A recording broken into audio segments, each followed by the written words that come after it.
ગુરુ પૂર્ણિમાનો ઉત્સવ એ ભારતીય પરંપરામાં વર્ષ દરમિયાનમાં જે કંઈ પણ વ્યક્તિના માધ્યમથી આપણને કંઈ ને કંઈ શીખવા મળ્યું હોય, પછી એ વ્યક્તિ આપણા કુટુંબની વ્યક્તિ હોઈ શકે, આપણો મિત્ર હોઈ શકે, આધ્યાત્મિક આપણા ગુરુ હોઈ શકે, અથવા તો શિક્ષણના ક્ષેત્રમાં આપણને કોઈ નવી જાણકારી આપનો વ્યક્તિ પણ હોઈ શકે. ગુરુની કોઈ ઉંમર હોતી નથી. ગુરુ આપણાથી મોટા પણ હોઈ શકે, ગુરુ આપણાથી નાના પણ હોઈ શકે.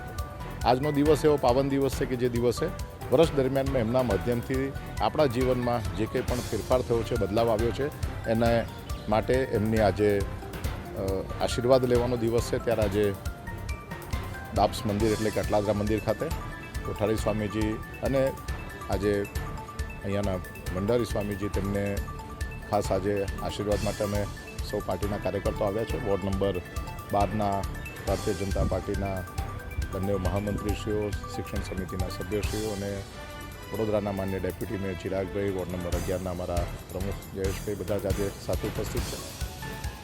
આજના દિવસે મહંત સ્વામીજીને આશીર્વાદ પણ લેવાનું સૌભાગ્ય મળ્યું છે. સાથે સાથે આજે મંદિરમાં ભગવાનના સ્નાન માટેનો પણ અમને લાવો મળ્યો છે. ત્યારે આજનો દિવસ એ વડોદરા મહાનગરના સૌ ભક્તોનો મહત્ત્વનો દિવસ છે. પોતપોતાના જે આરાધ્ય દેવ હોય, પોતપોતાના જે ગુરુ હોય, એ ગુરુના આશીર્વાદ પ્રાપ્ત કરવા માટેનો દિવસ છે.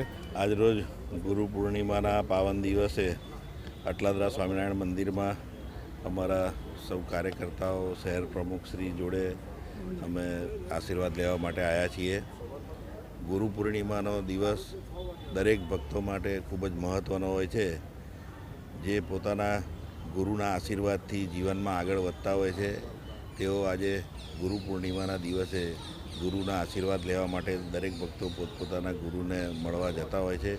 એમ આજે અમે પણ અહીંયા આગળ અટલાદરા મંદિરે ભગવાન સ્વામિનારાયણના દર્શન કરી અને धन्यता अनुभवी है।